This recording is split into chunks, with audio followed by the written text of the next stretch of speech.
नमस्कार, जय हिंद दोस्तों। स्वागत है आपका अपने YouTube चैनल सारांश कंपटीशन क्लासेस के एकेडमी में। तो अपने YouTube वाली श्रृंखला में मित्रों अपनी क्लासें बहुत सारी चल रही थी और उसी श्रृंखला में आज अपना जो एक नया सब्जेक्ट शुरू होगा वो साइंस शुरू होगा और साइंस की क्लासें मनोज जी सर द्वारा शुरू की जा रही है। बाकी मित्रों मनोज जी सर की क्लासों को प्रेम सपोर्ट और स्नेह वैसा ही दे जैसा आपने हमारी क्लासों को दिया है। तो मनोज जी सर आइए और साइंस का आगाज कीजिए। तो लीजिए सर, शुरू कीजिए आपकी क्लास को। नमस्कार मित्रों, स्वागत है आप सभी का सारांश कंपटीशन क्लासेस केकड़ी में। आज हम पढ़ेंगे विज्ञान के बारे में। तो दोस्तों विज्ञान क्या होती है? विज्ञान हमारे जो प्रकृति में जो उपस्थित पदार्थों का जो क्रमबद्ध अध्ययन होता है उसे क्या कहते हैं? विज्ञान कहते हैं। प्रकृति में उपस्थित पदार्थों का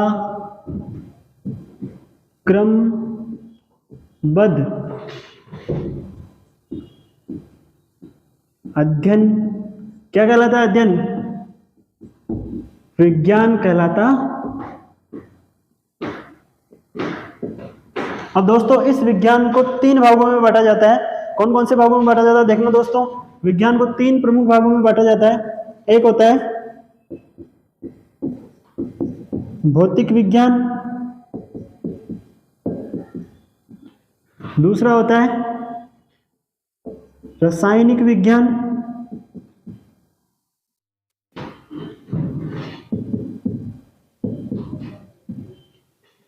और तीसरा होता है जीव विज्ञान।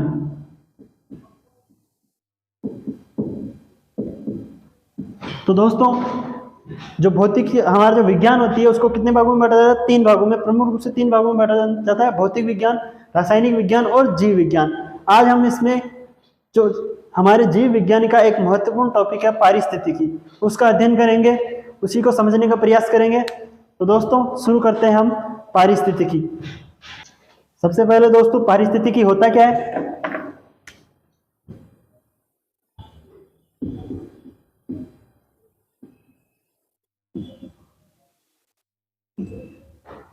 पारिस्थितिकी को इंग्लिश में कहते हैं इकोलॉजी।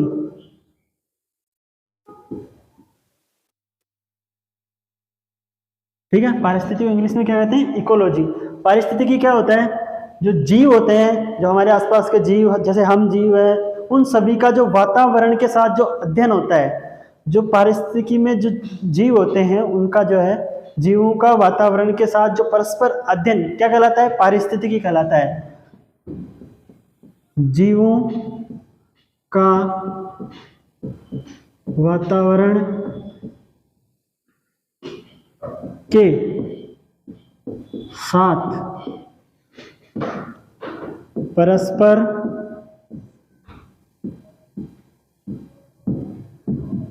अध्ययन क्या कहलाता है?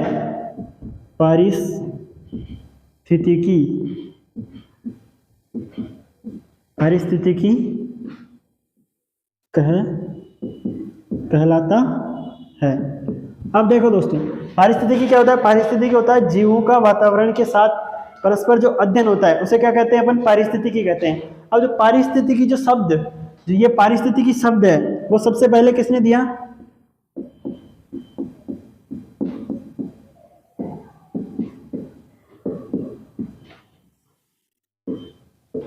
तो दोस्तों पारिस्थितिकी जो शब्द सबसे पहले दिया वो दिया रिटर व हैकल द्वारा। पारिस्थितिकी जो शब्द है उसको सबसे पहले देने वालों का नाम है रिटर व हैकल महोदय। पारिस्थितिकी शब्द जो अपन को सबसे पहले देने वाले थे उनका नाम क्या है? रिटर और हैकल महोदय। अब बात करते हैं पारिस्थितिकी का जनक। पारिस्थितिकी का जनक किसे कहते हैं? दोस्तों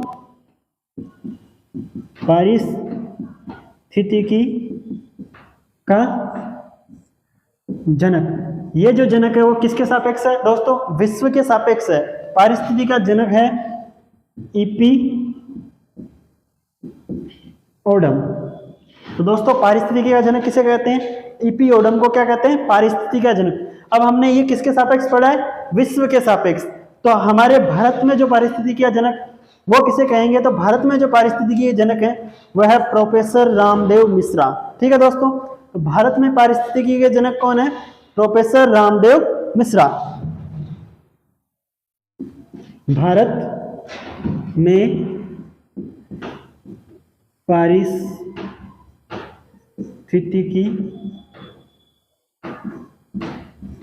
के जनक, तो भारत में पारिस्थितिकी के जनक कौन हो गए? प्रोफेसर रामदेव मिश्रा। तो दोस्तों एक बार फिर देख लेते हैं अपन सबसे पहले कि पारिस्थितिकी क्या होता है। जीवों और वातावरण का जो परस्पर अध्ययन होता है वो क्या कहलाता है? पारिस्थितिकी कहलाता है। अब हम बात करें कि पारिस्थितिकी जो शब्द, सबसे पहले जो पारिस्थितिकी शब्द का प्रयोग किया वो रिटर व हैकल महोदय ने किया। ठीक है, और जो पारिस्थितिकी का जनक, विश्व के सापेक्ष जनक की बात करें तो ईपी ओडम, और भारत के सापेक्ष अगर पारिस्थितिकी के जनक की बात करें तो प्रोफेसर रामदेव मिश्रा। ठीक है दोस्तों, यहां तक जानकारी आपको पसंद आई होगी। आगे देखते हैं दोस्तों, अब हम कुछ परिभाषाओं की बात करेंगे। इसमें पारिस्थितिकी के अंदर कुछ परिभाषाओं की बात करेंगे हम अपन। सबसे पहले अपन बात करेंगे समष्टि। तो दोस्तों ये क्या होती है समष्टि? समष्टि इसको अपन जनसंख्या भी कहते हैं। ठीक है, दूसरा क्या कह सकते हैं इसको? जनसंख्या। ये क्या होती है? ये होती है दोस्तों एक ही प्रजाति के जीवों की कुल संख्या। एक ही प्रजाति के जीवों की कुल संख्या क्या कहलाती है? समष्टि। ठीक है,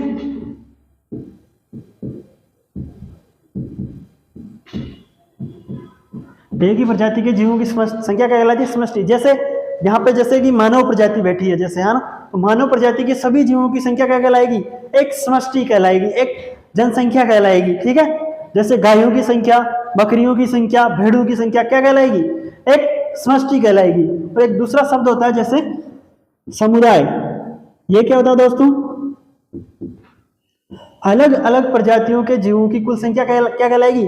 समुदाय। जैसे ये क्लासरूम है, क्लासरूम में कुछ गायें बैठी है, कुछ बकरियां बैठी है, कुछ मनुष्य बैठे हैं, तो इस जो कमरे की जो समष्टि है, इसके लिए जो कमरे का जो पारिस्थितिकी तंत्र एक बन रहा है, उसमें जो कितनी प्रजातियां, 3-4 प्रजातियां बैठी है, तो उनकी जो कुल संख्या होगी वो क्या कहलाएगी? समुदाय कहलाएगी। समुदाय क्या होता है? अलग अलग प्रजाति के जीवों की कुल संख्या। अलग अलग प्रजाति के जीवों की कुल संख्या क्या कहलाएगी? समुदाय कहलाएगी। समुदाय कहलाती। तो दोस्तों समझ में आया समुदाय क्या होता है और समुदाय क्या होता है और समष्टि क्या होती है। समष्टि के अंदर तो एक ही प्रजाति के जीव, जैसे केवल गाय प्रजाति के जीव, जैसे बकरी प्रजाति के जीव, और जो समुदाय होता है उसमें जो सभी प्रजाति के जीव आ जाते हैं, जो उस पारिस्थितिकी तंत्र में उपस्थित जो सभी प्रजातियां, उनके जीवों की जो कुल संख्या है वो क्या कहलाएगी? समुदाय। और किसी पारिस्थितिकी में जो एक ही प्रजाति के जीवों की कुल संख्या है वो क्या कहलाएगी? समष्टि या जनसंख्या कहलाएगी। ठीक है, अगला दोस्तों अगली परिभाषा भी अपन बात करते हैं, जो जीव। अगली परिभाषा क्या है? जीव। तो जीव क्या होता है दोस्तों? देखना दोस्तों, जीव जो होते हैं एक कोशिका और बहुकोशिका से मिलकर बने होते हैं, है ना।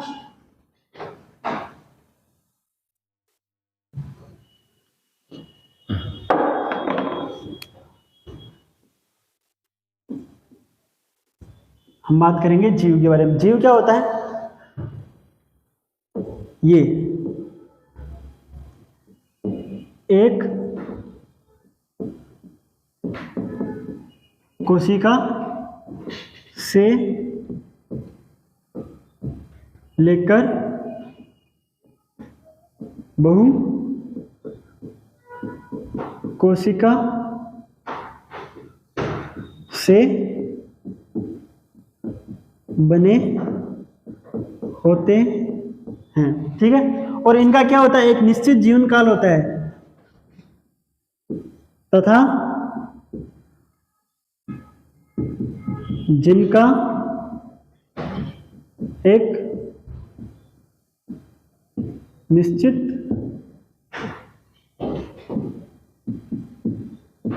जीवन काल होता तथा इनका क्या होता है, एक निश्चित जीवन काल होता है। उन्हें क्या कहते हैं, उन्हें जीव कहते हैं। तो दोस्तों देखना यहाँ पे, वे जो एक कोशिका से लेकर बहु कोशिकाओं से बने होते हैं और उनका जीवन काल क्या होता है, निश्चित होता है, उन्हें क्या कहते हैं, जीव कहते हैं। उदाहरण, एक कोशिकीय जीव का एक उदाहरण,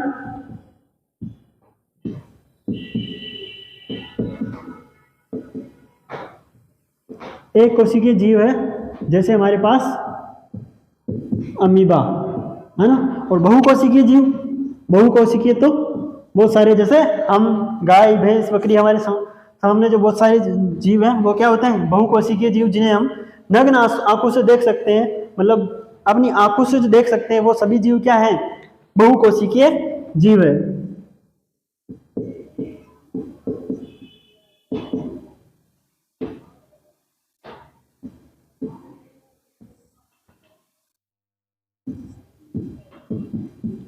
बहुकोशिकीय जीव में उदाहरण क्या हो जाएगा, मनुष्य, गाय, बकरी, है ना, वो सभी क्या कहलाएंगे, बहुकोशिकीय जीव, है ना। आया समझ में जीव क्या होता है। अब हम बात करेंगे, जीव के बारे में बात कर ली, अब हम दूसरा बात करेंगे प्रजाति के बारे में। तो प्रजाति क्या होती है दोस्तों, वो देखते हैं। बात करेंगे दोस्तों किसके बारे में, प्रजाति के बारे में। प्रजाति क्या होती है, देखना दोस्तों, यदि दो जीव जनन करके जनन सम्य जीव उत्पन्न करे, उन्हें क्या कहते हैं, उन्हें एक प्रजाति कहते हैं।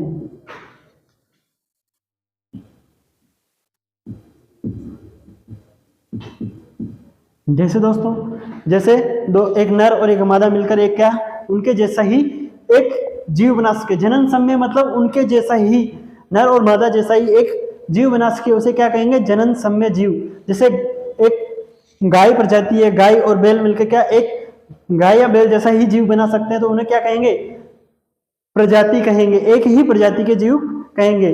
और यदि वे जनन कर जनन सम्य जीव ना बना सके तो उन्हें अलग अलग प्रजाति के जीव कहेंगे।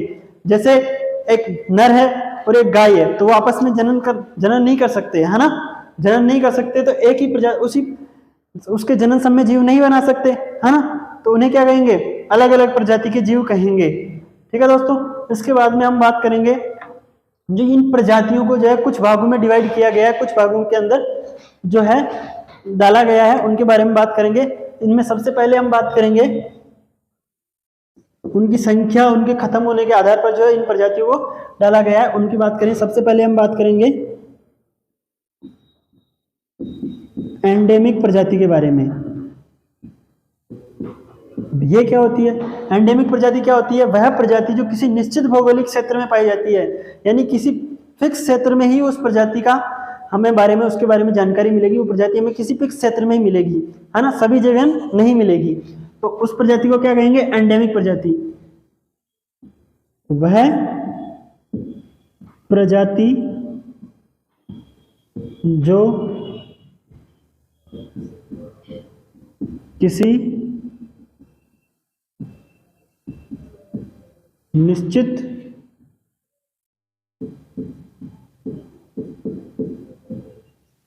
भौगोलिक क्षेत्र में पाई जाती है। ठीक है, वह प्रजाति जो किसी निश्चित भौगोलिक क्षेत्र में पाई जाती है वो कौन सी प्रजाति है? एंडेमिक प्रजाति है। अब जैसे इस प्रजाति के उदाहरण की बात करें तो सबसे पहले उदाहरण बात करते हैं हम ऑस्ट्रेलिया,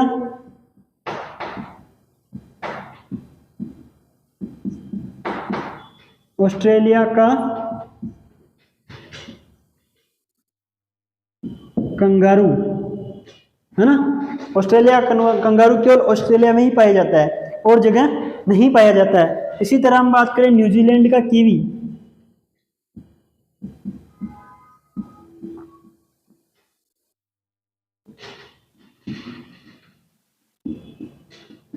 यह क्या है? किसी निश्चित भौगोलिक क्षेत्र में ही पाए जाते हैं। ऑस्ट्रेलिया का कंगारू ऑस्ट्रेलिया में ही पाया जाता है, न्यूजीलैंड का कीवी कहाँ पाया जाता है?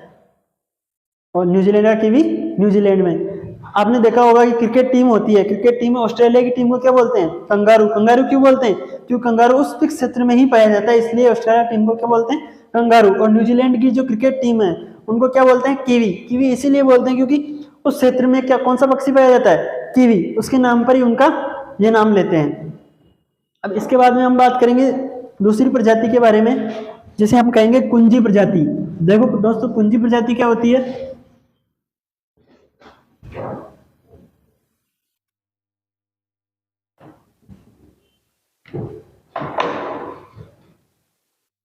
दूसरे नंबर की बात कर रहे हैं अपन,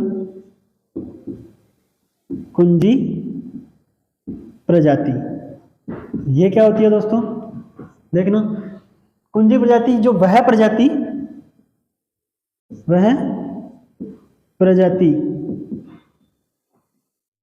जो संख्या में कम होती है, वह प्रजाति जो संख्या में तो क्या होती है? कम, पर उसका प्रभाव, उसका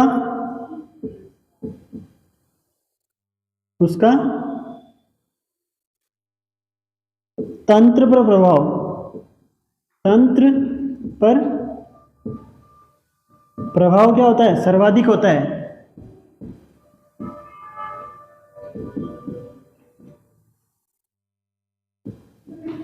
तो वह प्रजाति जो संख्या में तो क्या होती है? कम, पर उसका तंत्र पर जो इफेक्ट है, प्रभाव है, वो क्या होता है? बहुत ज्यादा होता है। जैसे शेर संख्या में तो कम है, पर उनका तंत्र पर, जो तंत्र में जो दूसरे जीव हैं उन पर क्या होता है? प्रभाव सर्वाधिक होता है। वो दूसरे जीवों को क्या करता है? दूसरी प्रजाति को संतुलित करने का कार्य करता है, दूसरे जीवों की संख्या को संतुलित करने का कार्य करता है। तो उसका जो पारिस्थितिकी तंत्र है, तंत्र पर प्रभाव तो क्या होता है? ज्यादा होता है। संख्या में तो कम होते हैं शेर, बाघ होते हैं, बाघ भी संख्या में क्या होते हैं? कम होते हैं, पर पारिस्थितिकी पर प्रभाव क्या होता है? ज्यादा होता है। गिद्ध का भी क्या संख्या में कम होते हैं, पर उनका क्या होता है? प्रभाव ज्यादा होता है। तो उदाहरण क्या हो जाएंगे इसमें उदाहरण हो जाएंगे शेर, बाघ, गिद्ध। तो देखना दोस्तों, कुंजी प्रजाति क्या होती है? कुंजी प्रजाति वह प्रजाति जिसका संख्या में तो क्या होती है? कम, पर उसका क्या है? प्रभाव क्या होता है? सर्वाधिक होता है। इसके उदाहरण क्या है? शेर, बाघ और गिद्ध। अगली प्रजाति के बारे में बात करेंगे दोस्तों अपन, अम्ब्रेला प्रजाति। तीसरे नंबर की कौन सी प्रजाति है?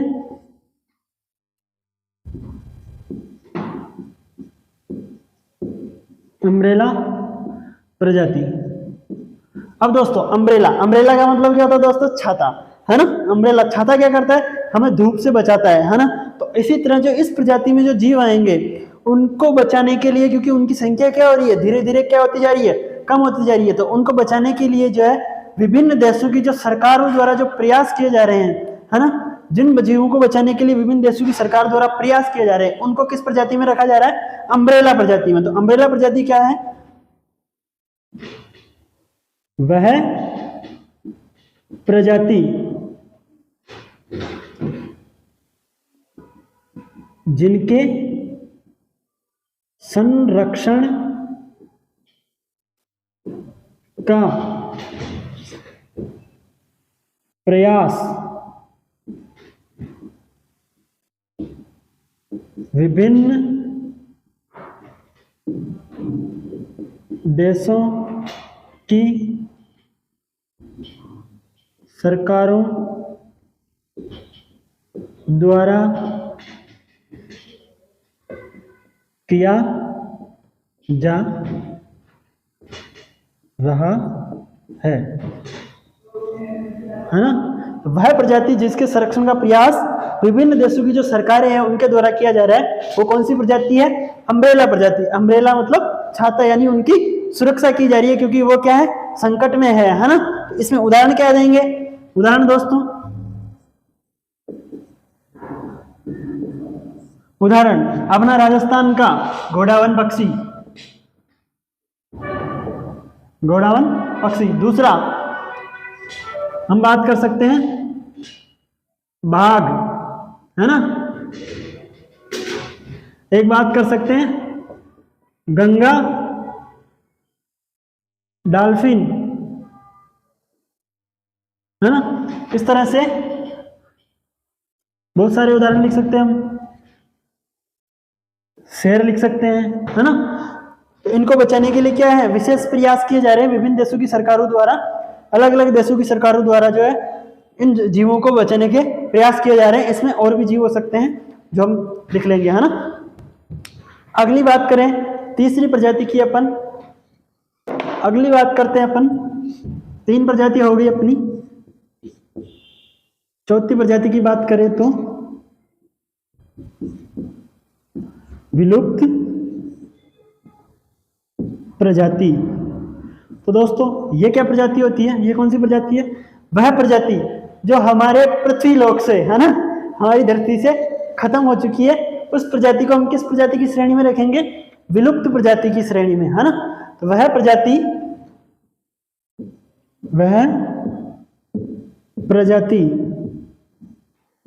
जो हमारे पर्यावरण से विलुप्त, विलुप्त मतलब समाप्त, समाप्त हो गई है। तो वह प्रजाति जो हमारे पर्यावरण से क्या हो गई है? खत्म हो गई है, विलुप्त हो गई है, समाप्त हो गई है, उस प्रजाति को किस श्रेणी में रखेंगे हम? विलुप्त प्रजाति की श्रेणी में रखेंगे, है ना। इसके उदाहरण देखना,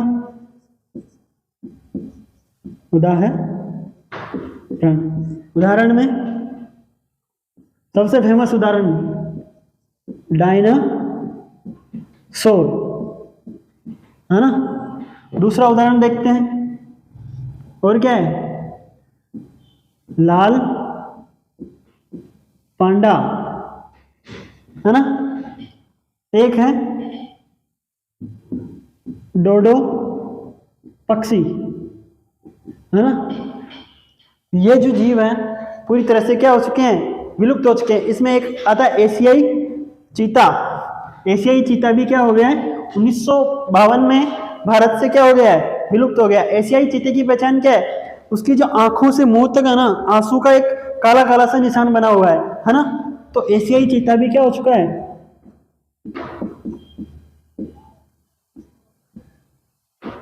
एशियाई चीता, है ना। ये क्या है? विलुप्त प्रजाति में रखे गए जीवों के कुछ जीवों के नाम है, ठीक है, आदि। अगली प्रजातियों के बारे में बात करें तो संकटग्रस्त प्रजाति।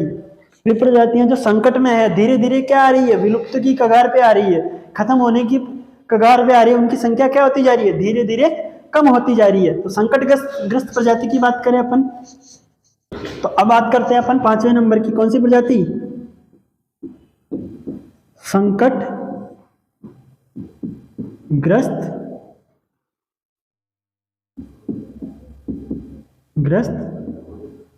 प्रजाति। कौन सी प्रजाति की बात कर रहे हैं अपन? संकटग्रस्त प्रजाति। संकटग्रस्त प्रजाति कौन सी है? वह प्रजाति जो विलुप्त होने की कगार पे है, यानी धीरे धीरे इनकी संख्याएं क्या होती जा रही है, कम होती जा रही है, यानी इनके भी क्या है, संरक्षण की आवश्यकता है, धीरे धीरे इनके संरक्षण करने की आवश्यकता है, वरना ये क्या हो जाएगी, पूरी तरह से समाप्त हो जाएगी। वह प्रजाति जिनकी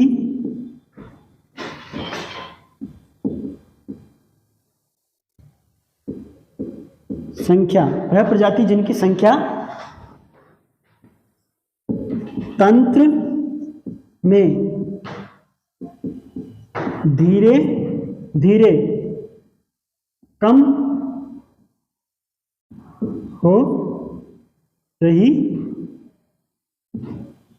है ना, जिनकी संख्या धीरे धीरे तंत्र में क्या होती जा रही है, कम हो रही है, उसे कौन सी प्रजाति कहेंगे, संकटग्रस्त प्रजाति। तो संकटग्रस्त प्रजाति कौन सी है, जिनकी संख्या तंत्र में धीरे धीरे क्या हो रही है, कम हो रही है, और वो क्या आ रहे हैं, धीरे धीरे विलुप्त की कगार पे आ रहे हैं, खत्म होने वाले हैं, इसलिए इनकी क्या है, संकट में है, तो उनकी क्या है, संरक्षण की आवश्यकता है। इसमें उदाहरण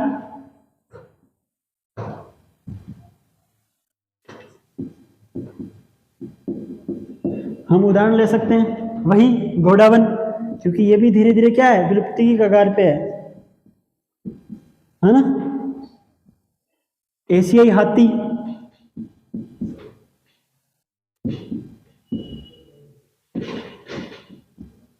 एशियाई हाथी की संख्या भी धीरे धीरे क्या हो रही है, कम हो रही है, तो संकटग्रस्त श्रेणी में। इसी तरह जो थाईलैंड के सफेद हाथी है,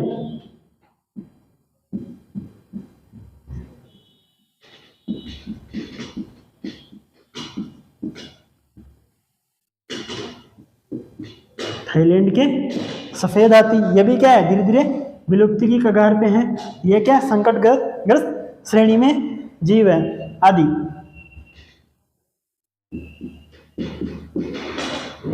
तो दोस्तों समझ में आया हमने किन किन की बात करी। प्रजातियों में हमने कुल 5 प्रजातियों को 5 भागों में बांटा। पहली प्रजाति एंडेमिक प्रजाति। एंडेमिक प्रजाति मतलब जो निश्चित भौगोलिक क्षेत्र में मिलती है उसे कौन सी प्रजाति कहेंगे, एंडेमिक प्रजाति। जैसे ऑस्ट्रेलियाई कंगारू, कीवी, न्यूजीलैंड का कीवी, थाईलैंड का सफेद हाथी भी हम उसमें रख सकते हैं क्योंकि थाईलैंड में पाया जाता है ना। इसी तरह हमने कुंजी प्रजाति की बात करी, तो कुंजी प्रजाति कौन सी प्रजाति है, वह प्रजाति जिनकी संख्या तो कम होती है पर क्षेत्र पर प्रभाव क्या होता है, सर्वाधिक होता है, उन्हें कौन सी प्रजाति कहेंगे, कुंजी प्रजाति, है ना। उसमें उदाहरण शेर, बाघ, गिद्ध, है ना। इसके बाद में हमने पढ़ा अम्ब्रेला प्रजाति। अम्ब्रेला प्रजाति कौन सी थी, अम्ब्रेला प्रजाति जो धीरे धीरे क्या है, उनके संरक्षण की आवश्यकता हो रही है, धीरे धीरे विभिन्न देशों के द्वारा उनका संरक्षण के प्रयास किए जा रहे हैं। जैसे बाघ के लिए बाघ परियोजनाएं चलाई जा रही है ना। गोडावन के लिए गोडावन का प्रजनन किया जा रहा है ना। और भी दूसरे शेर हुए, है ना, उनकी संख्या क्या हो रही है, धीरे धीरे क्या हो रही है, तंत्र में कम होती जा रही है, तो उनको संरक्षण के प्रयास किए जा रहे हैं, तो उनको किस प्रजाति में रखा गया, अम्ब्रेला प्रजाति में रखा गया। इसी तरह हमने बात की विलुप्त प्रजाति की, तो विलुप्त प्रजाति में कौन से आएंगे, जिनका पर्यावरण से बिल्कुल समाप्ति हो चुकी है। जैसे एशियाई चीता है ना, डायनासोर है, डोडो पक्षी है ना, लाल पांडा है ना, ये क्या हो रहे हैं, धीरे धीरे समाप्त हो रहे हैं, है ना। और अगली प्रजाति की हम बात करें तो संकटग्रस्त प्रजाति। संकटग्रस्त प्रजाति में कौन आते हैं, वह प्रजाति जिनकी संख्या क्या हो रही है, धीरे धीरे कम होती जा रही है और वो संकट में आती जा रही है, उनकी संख्या क्या हो रही है, कम होती जा रही है। उन प्रजातियों को क्या कहेंगे, संकटग्रस्त प्रजाति कहेंगे। ठीक है दोस्तों, इसके बाद में हम, तो ये हुई अपने प्रजातियां जो है उनके 4-5 भाग है उनको कंप्लीट किया। इसके बाद में हम बात करेंगे, एक नाम सुना होगा आपने, होम, घर, आवास, है ना। तो होम क्या होता है, इसके बारे में बात करेंगे। तो जो पारिस्थितिकी में जो होम का अर्थ क्या होता है, आवास का अर्थ क्या होता है,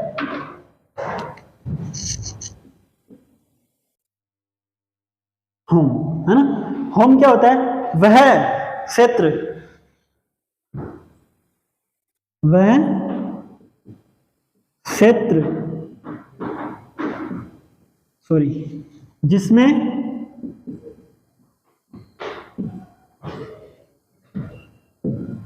किसी जीव की पाए जाने की संभावना सर्वाधिक होती है। तो होम क्या होता है? हमारे पारिस्थितिकी के अनुसार वह क्षेत्र जिसमें कोई जीव है उसके पाए जाने की संभावना क्या होती है? सर्वाधिक होती है। उसे क्या कहेंगे? होम कहेंगे। मतलब कोई जो जीव है वो फिक्स क्षेत्र में रहता है, उसका कुछ फिक्स एरिया होता है, वो वहां रहता है, वहां जहाँ उसके पाए जाने की संभावना क्या होती है? सर्वाधिक होती है। उसे क्या कहा जाता है? होम, है ना। दूसरा बात करें अपन तो होम रेंज। होम, इसको क्या कहते, हिंदी में क्या कहेंगे? आवास, है ना। और दूसरा होम रेंज। होम रेंज क्या होती है? वह क्षेत्र जिसमें वह जीव, मतलब जो फिक्स क्षेत्र में पाया जा रहा जीव है, वो अपने भोजन की तलाश में उस जिस क्षेत्र में वो फिरता है, जिस जिस क्षेत्र में वो जाता है, जिस क्षेत्र में घूमता है, उसे क्या कहेंगे? Home range. वह क्षेत्र जिसमें जीव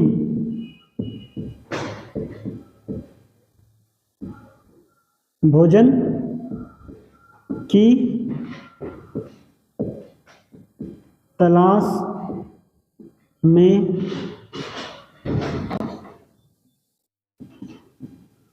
विचरण करता है, वह उस जीव की क्या कहलाएगी? Home range. यानी होम रेंज क्या होगी?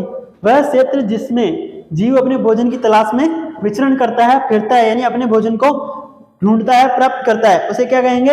Home range. यानी उस जीव की होम रेंज क्या होगी? जिस जिस क्षेत्र में वो अपने भोजन की तलाश में जाता है ना। इसके बाद में अगला आता है टेरिटरी। टेरिटरी, तो टेरिटरी क्या होती है? वह बड़ा क्षेत्र, वह बड़ा या सबसे बड़ा क्षेत्र बोल सकते हैं, सबसे बड़ा क्षेत्र जिसमें उस जीव के होने के अवशेष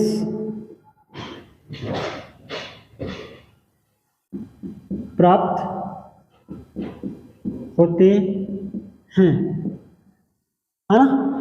टेरिटरी क्या होता है? वह सबसे बड़ा क्षेत्र, मतलब सबसे छोटा क्षेत्र तो होम रेंज जिसमें वो रहता है ना, अधिकतर पाया जाता है। उसके बाद में उससे बड़ा क्षेत्र क्या होता है? वह क्षेत्र जिसमें वह भोजन की तलाश में इधर उधर जाता है, उसे क्या कहेंगे? Home range. और टेरिटरी क्या होता है? वह जीव का वह क्षेत्र जिसमें उसके होने के सबसे बड़ा क्षेत्र, यानी कभी जैसे उसको भोजन नहीं मिला तो वह थोड़ा दूर चला जाता है, तो उस, है ना, कभी कभी दूर निकल जाता है, तो वहां पे उसके अवशेष मिल सकते हैं, है ना। तो सबसे बड़ा, इसमें सबसे बड़ा क्षेत्र कौन सा हो जाएगा? जीव का टेरिटरी। सबसे छोटा क्षेत्र क्या हो गया? सबसे पहले बात करते हैं पारिस्थितिकी में, किसी जीव की पाई जाने की संभावना सर्वाधिक हो, उसे क्या कहेंगे? होम, है ना। अब जिस क्षेत्र में वो भोजन की तलाश में इधर उधर फिरता है ना, यानी यहां तो वो पर्टिकुलर रहता ही है, पर भोजन की तलाश में इधर उधर इसके अंदर, इस क्षेत्र के अंदर चला जाता है, उसको क्या कहेंगे? होम रेंज, है ना। उसको क्या कहेंगे? Home range. तो वह क्षेत्र जिसमें उसके कभी कभी वो क्या, कभी कभी चला जाता है ना। सबसे बड़ा क्षेत्र जिसमें उसके अवशेष मिल जाते हैं, उस क्षेत्र को क्या कहेंगे? टेरिटरी। टेरिटरी। तो समझ में आया दोस्तों? होम क्या होता है? जिसमें उस जीव के पाए जाने की संभावना सर्वाधिक होती है, और वह क्षेत्र जिसमें वो भोजन की तलाश में जाता है उसे क्या कहेंगे? Home range. और कभी कभी चला जाता है जिस क्षेत्र में, है ना, होम, अगर इस क्षेत्र में उसको भोजन ना मिले, कभी कभी उससे बढ़कर थोड़े क्षेत्र में चला जाता है, उसे कहेंगे टेरिटरी। इसलिए जहां तक उसके अवशेष मिल सकते हैं, क्योंकि कभी कभी चला जाता है तो उसकी गाद वगैरह, मूत्र वगैरह, पैर के चिन्ह बाहर भी मिल सकते हैं, क्योंकि कभी कभी वो क्या, जो होम रेंज है उससे बाहर भी चला जाता है, क्योंकि उसको क्या है, भोजन की प्राप्ति नहीं होती है। तो उस क्षेत्र को क्या कहेंगे? जो सबसे बड़ा क्षेत्र होगा जीव का, वो क्या कहलाएगा? टेरिटरी। उससे छोटा होम रेंज, और जिसमें वो पर्टिकुलरली पाया ही जाएगा, वहां रहता है, तो उस क्षेत्र को क्या कहेंगे? Home range. ठीक है दोस्तों, आगे समझ में? अब आगे चलते हैं।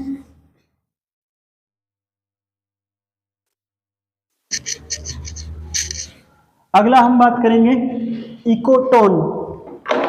अगली परिभाषा की बात करें अपन तो वो है इकोटोन। दोस्तों ये क्या होता है? देखो समझना दोस्तों, ये कोई पारिस्थितिकी तंत्र है ना, है ना, और साथ में ये कोई पारिस्थितिकी तंत्र है। तो जहां दो पारिस्थितिकी तंत्र है, जैसे ये कोई जलाशय है ना, और कोई ये मान लो वन है ना, वन है, दो अलग अलग पारिस्थितिकी तंत्र, इसमें जलीय जीव, मछली, कीड़े मकोड़े, वो सारे अलग पारिस्थितिकी तंत्र है ना, अलग अलग प्रकार के जीव रहते हैं, और ये वन वगैरह है। तो जो इनका जो अतिव्यापित क्षेत्र होगा, है ना, यानी कि जो दो पारिस्थितिकी क्षेत्र है, उनका जो अतिव्यापित यानी दोनों का जो मिक्स बिंदु होता है, दलदल जिसे हम कह सकते हैं, है ना, उसे क्या कहेंगे? इकोटोन। इकोटोन। तो इकोटोन किसे कहेंगे? दो पारिस्थितिकी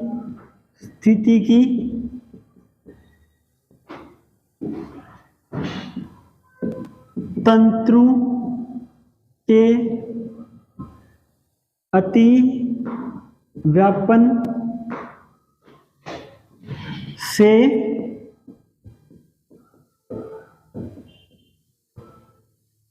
निर्मित क्षेत्र।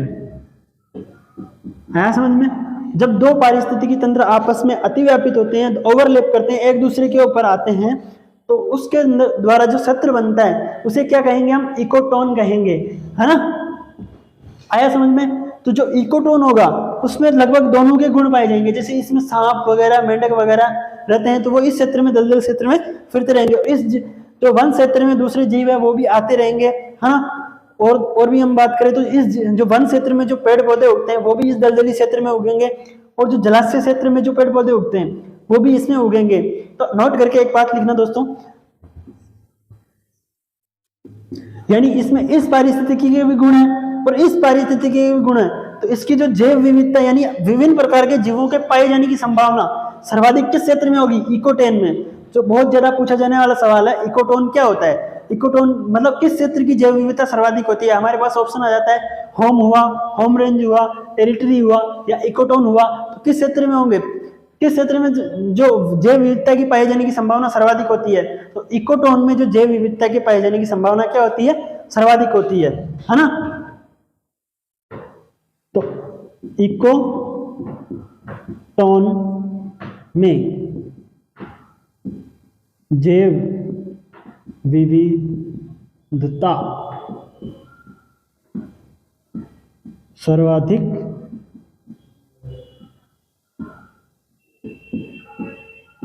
होती है। ठीक है, तो वह कौन सा क्षेत्र है जिसमें जैव विविधता सर्वाधिक होती है? तो जो इकोटोन वाला क्षेत्र है उसमें क्या होती है? जैव विविधता सर्वाधिक होती है। आगे समझो दोस्तों, इसके बारे में आगे बात करते हैं अपन। ये हमने पारिस्थितिकी के बारे में पढ़ा, कुछ उसकी परिभाषा ही पढ़े। अब अगला बात करेंगे हम पारिस्थितिकी तंत्र की। तो पारिस्थितिकी तंत्र क्या होता है देखते हैं दोस्तों। अब बात करेंगे हम पारिस्थितिकी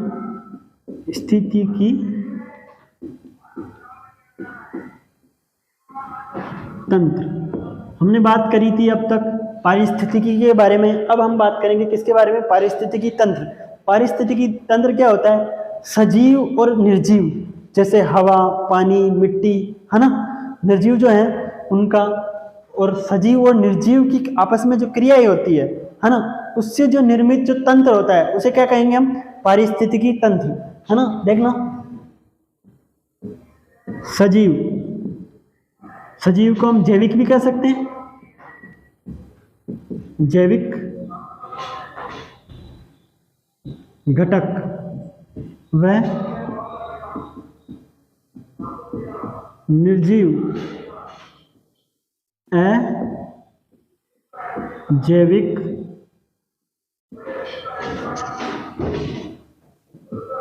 घटक की परस्पर अंत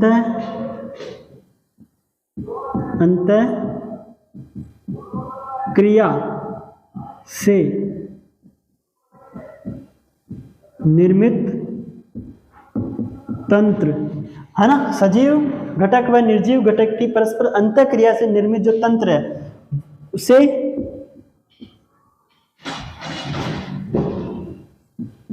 पारिस्थितिकी, उसे क्या कहेंगे, पारिस्थितिकी तंत्र कहते हैं। तो आया समझ में पारिस्थितिकी तंत्र क्या होता है। सजीव घटक और जो निर्जीव घटक है उनकी जो परस्पर अंतःक्रिया से जो निर्मित तंत्र होता है उसे क्या कहेंगे, पारिस्थितिकी तंत्र। अब देखो इनकी आपस में अंतःक्रिया कैसे होती है, सजीव घटक की और निर्जीव घटक की।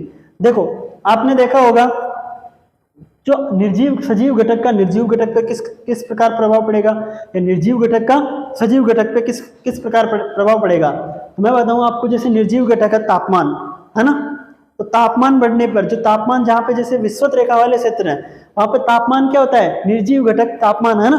तापमान के बढ़ने पर जो त्वचा का रंग क्या हो जाता है, काला। तो किसके ऊपर प्रभाव पड़ा, सजीव पर। किसके कारण, निर्जीव के कारण सजीव पर प्रभाव पड़ा कि जो विषुवत रेखा वाले जो इलाके हैं वहां टेम्परेचर क्या हो जाता है, ज्यादा, यानी तापमान में बढ़ा, निर्जीव घटक में बढ़ोतरी हुई तो मनुष्य के जो त्वचा है उसका रंग क्या हो जाता है, काला। इसी तरह से हम बात करें जो पहाड़ी क्षेत्र वाले हैं वहां पे तापमान क्या हो जाता है, कम हो जाता है। तो सजीव पे क्या प्रभाव पड़ता है, सजीव गोरे चिट्टे होते हैं, है ना। और दूसरा बात, उनमें क्या हो जाती है, हीमोग्लोबिन की क्या हो जाती है, बढ़ोतरी हो जाती है।